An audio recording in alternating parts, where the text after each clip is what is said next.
안녕하세요, 강영철입니다. 여전히 다이빙에 배가 고픈 강 박사의 스쿠버 다이빙 이야기. 오늘은 감압 질환, 죄송합니다. 잠수의학 중에서 감압 질환의 어떤 위험인자 그리고 정상 정도를 가지고 여러분들하고 시간을 가져보겠습니다. 사실 감압병은 굉장히 독특한 병으로서 똑같은 사람이 똑같을 수는 없죠. 예를 들어서 서너 명의 다이버가 물에 들어가서 거의 똑같은 프로필의 다이빙을 하고 똑같은 수온에서 똑같은 보호복을 입고 다이빙을 했는데 한 사람만 걸리기도 하고 또 한 사람은 괜찮고 나머지 사람이 다 걸릴 수도 있는 것이 감압병입니다. 우리가 무감압 한계를 지키고 안 지키고 물론 지켜야 됩니다.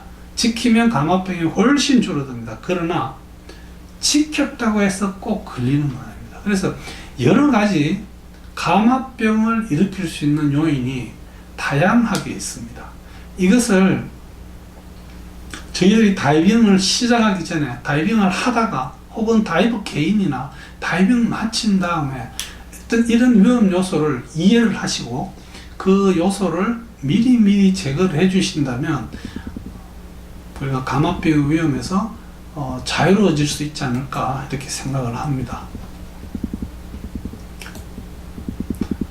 그래서 우선 위험 요소가 어떤 게 있을지를 한번 정리를 해보기 위해서는 다이빙 전에 어떤 행동, 조치를 해서 그 다이빙 전에 관련 요소를 제거를 할 것이냐, 그 다음에 다이버 개인, 이 사람이 저처럼 머리카락이 많이 넘치느냐 아니면 그렇지 않느냐에 따라서 과연 차이가 있을 수 있을까요? 그래서 다이버 개인적인 요소도 한번 정리를 따로 했고요.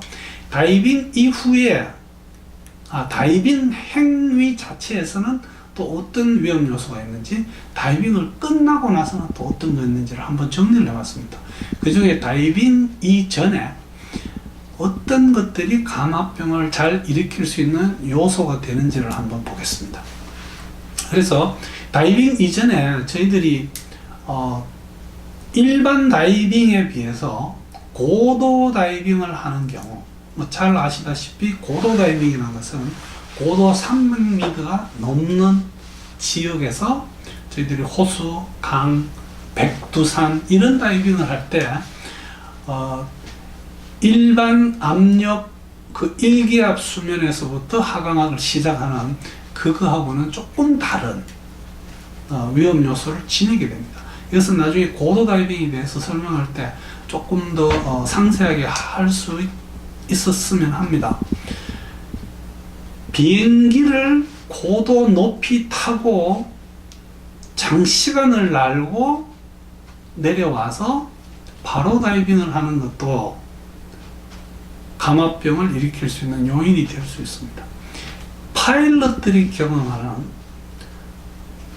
파일럿들도 감압병을 경험합니다. 이 경우가 바로 여기에 해당됩니다.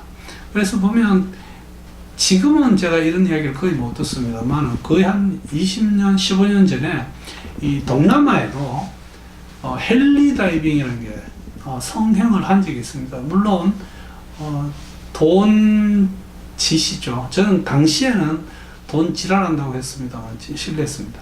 이 다이빙을 어디 오지까지 가는데 헬기를 타고 가는 거죠. 그래서 배에 내리지 않고 심지어는 헬기 위에서 큰 걸음 입수를 하거나 하는 그런 짓도 했습니다. 근데 이거 역시 고도를 만약에 높이 날아간다면, 그리고 멀리 날아간다면 당연히 위험 요소가 될 수 있습니다. 근데 요즘은 이 헬리 다이빙을 한다는 이야기를 들은 적이 없습니다. 아마 한 탱크를 하는데 한 200~300만 원 들지 않았을까요?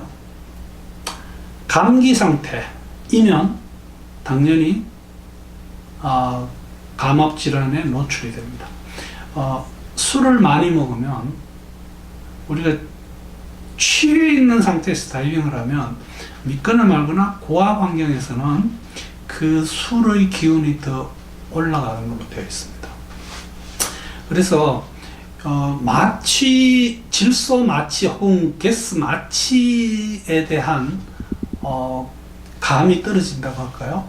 와도 내가 술 기운인지 마취 기운인지 이래서 그것을 더 나쁘게 악화시킬 수 있는 부분이 있기 때문에 저희들이 다이빙 하기 이전에는 술을 마시지 말라고 하는 겁니다.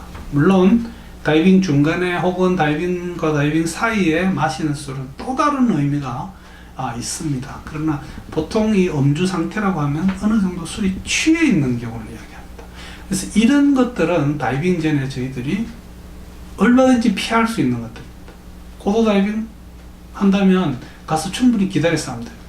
항공기 탑승하고 나서 바로 다이빙 하지 않으면 되는 거죠. 그런가 하면 다이버라는 어떤 그 개인적인 그 위험 요소가 있습니다. 비만, 몸에 기름기가 많으면 감압병에 더 잘 노출이 됩니다. 이것은 남성에 비해서 여성이 감압병의 빈도가 더 높은가 하고도 관련되는 것이 아닌가 이렇게 보고 있습니다. 운동하십시오. 탄수화물 줄이시고요. 그 다음에 이 연령입니다. 저는 이 연령 이야기가 나오면 이 귀여운 꼬마처럼 이렇게 버큐를 합니다. 지금 이 방송을 찍고 있는 이 시점에서 제가 지난 17일간 여행을 하면서 14일 동안 하루 3회씩 다이빙을 했습니다. 공기로 했습니다. 그러나 무사히 잘 돌아왔습니다. 문제는 연령 자체보다는 그 연령들이 가져다 주는 여러 가지 질환들을 같이 가지고 있기 때문에 더 문제가 되는 것이 아닌가 이렇게 생각합니다.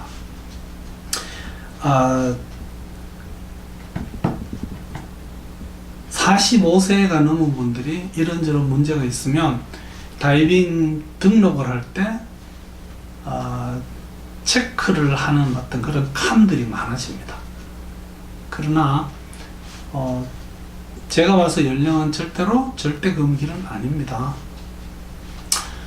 담배를 피우게 되면 당연히 폐 기능이 저하됩니다. 그래서 흡연자와 비흡연자의 감압병 발생 빈도는 아주 뚜렷이 차이가 납니다. 그래서 어떤 교육단체는 지금 현재 흡연을 하면 그 교육단체 교육에서 넣어주지 않고요. 그 교육단체에서 어떤 교육받은 리더급 강사 이런 분들이 흡연을 하다가 들키면 그 자격을 박탈하는 그런 몰상식한 단체도 있습니다. 저는 담배를 피우지 않습니다만은 너무 그렇게까지 할 필요는 있나 이게 제 의견입니다. 그러나 안 피우는 게 좋은 것은 확실합니다. 이전에 한번 감압병을 앓았던 사람은 재발률이 높습니다.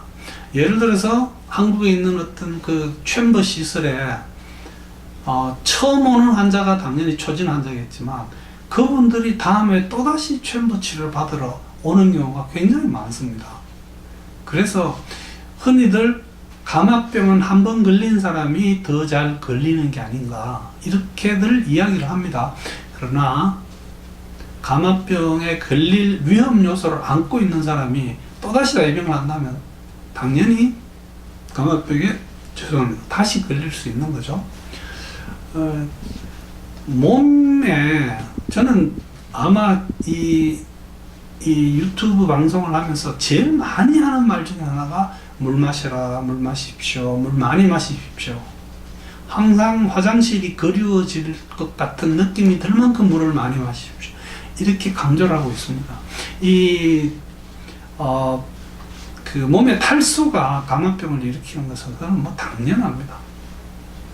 여기 보면 드라이수트 P밸브라고 하나 적어놓은 게 있습니다. 이게 우리가 찬물에서 다이빙할 때 드라이수트를 입고 특히 테크니컬 다이빙을 하면 잠수 시간이 길어집니다. 이런 분들이 소변을 보기 싫어서 물을 안 마시면 감염병의 노출될 위험성이 높아지는 거죠. 그래서 지금 그냥 수중에서 드라이수트 안에서 소변을 볼 수 있게 만들어 놓은 밸브가 있습니다. 물론 카테터를 잘 써야 됩니다. 잘못하면 드라이수트 내폐 안에 큰 일을 보는 수가 있습니다. 그래서 그 비만 이야기 할 때 제가 여성 이야기를 드렸죠. 그래서 체지방, 그 다음에 그 맨스 때 다이빙 하는 것이 좀 위험한 게 아닌가? 그 다음에 피임약을 먹으면 뭐 좀 문제가 있는 게 아닌가? 이렇게들 생각하고 있습니다. 그래서 제가 여성에만 해당되는 어떤 다이빙 관련 이슈를 하나 모아가지고 하나의 동영상을 만들고 있습니다. 한번 많이 좀 시청해 주십시오. 특히 남성들이 많이 봐주십시오. 원형화 개존증은 뭐 이제 다이버라면 거의 다 알고 있어야 됩니다. 이 원형화 개존증은 미리 검사를 해보고 그게 있는 분들은 어떤 방법으로 다이빙을 해야 되는지를 여러분들이 숙지를 해 주셔야 됩니다. 과연 어떤 사람이 어떤 신체의 건강 상태를 유지해야지 다이빙을 할 수 있느냐. 저희들이 이제 제 경우만 하더라도 저희 거의 대부분 삶의 어떤 방식들이 다이빙을 할 수 있는 연령을 늘리기 위한 대로 집중이 되고 있습니다. 저는 심지어 목욕탕에서도 다리 근육을 키우기 위한 키킹을 연습하고요.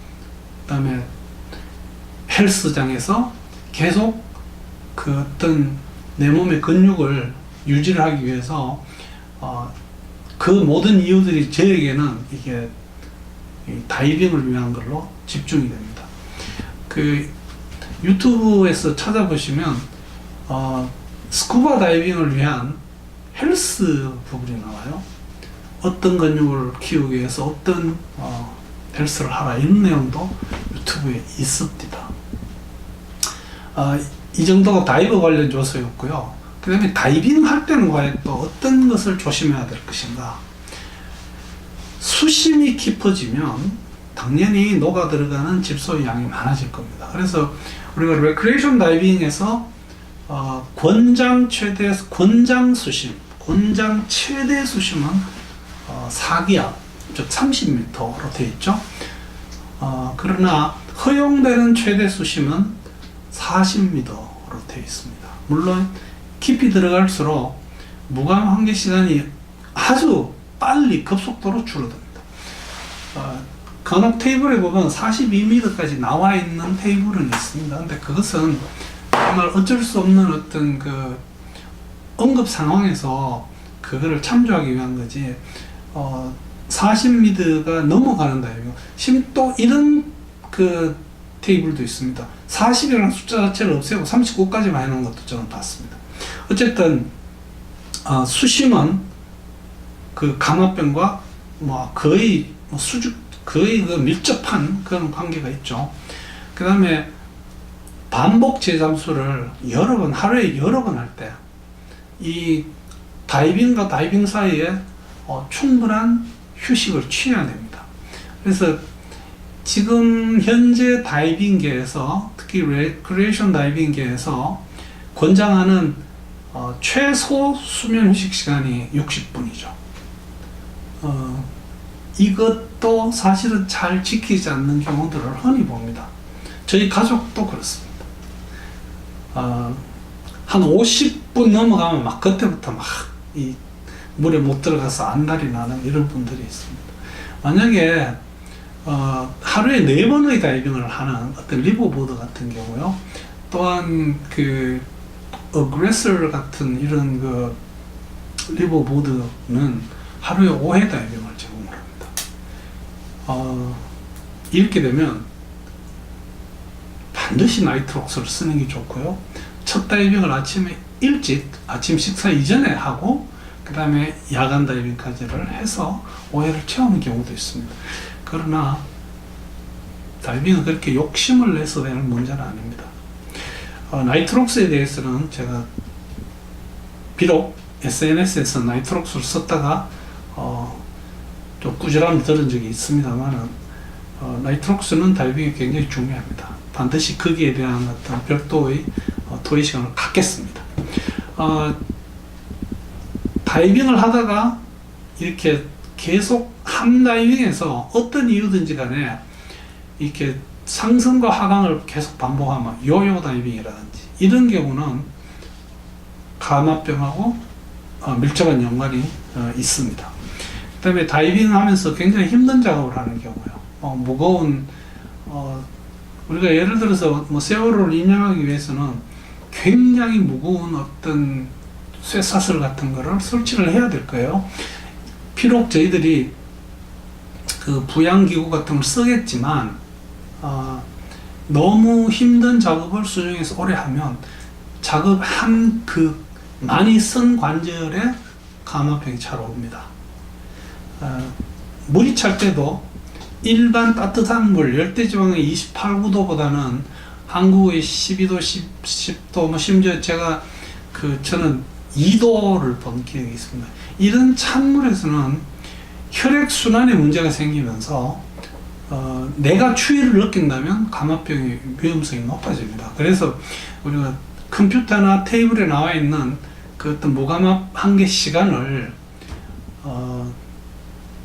조금 조절을 해야 됩니다. 뭐 조절하는 방법은 좀 몇 가지 있지만 수심을 더 깊게 계산하면 쉽게 그 계산을 할 수 있기 때문에 보통 한 4m 정도 더 깊게 계산하라고 하는데 저는 이것도 얕은 수심에서는 뭐 그 정도면 좋지만 만약에 깊은 수심이라면 깊으면 또한 수온이 많이 떨어집니다. 그래서 한 30m 가까운 데서 다이빙을 하는 경우라면 수심을 34m 정도가 아닌 그보다 더 깊게 뭐 38m 이렇게 깊게 잡아서 무감압 한계를 계산해서 다이빙할 것을 권합니다. 보통 제일 깊은 수심에 들어가서 다이빙하고 서서히 올라오면서 다이빙을 하는 것이 다이빙에서는 안전합니다. 그러나 리버스 프로필이 있습니다. 예를 들어 여기서 다이빙 하다가 또 하다가 내려가고 또 내려갔다가 이렇게 올라오고 하는 이런 다이빙은 감압병의 위험성이 높아집니다. 또한 하루에 다이빙을 3회 4회를 하는데 첫 다이빙은 10m에서 몸 풀고 그 다음 다이빙 20m에서 즐기고 그 다음 다이빙 30m에서 작업하고 이런 그 리버스 프로필도 우리 몸의 생리적인 문제로 감압병에 노출될 가능성이 조금 더 높아지는 걸로 되어 있습니다. 지금 장황하게 설명을 드렸습니다만 다이빙 할 때 우리가 그 다이빙 행위 자체에서 주의해야 될 부분들이 많이 있습니다.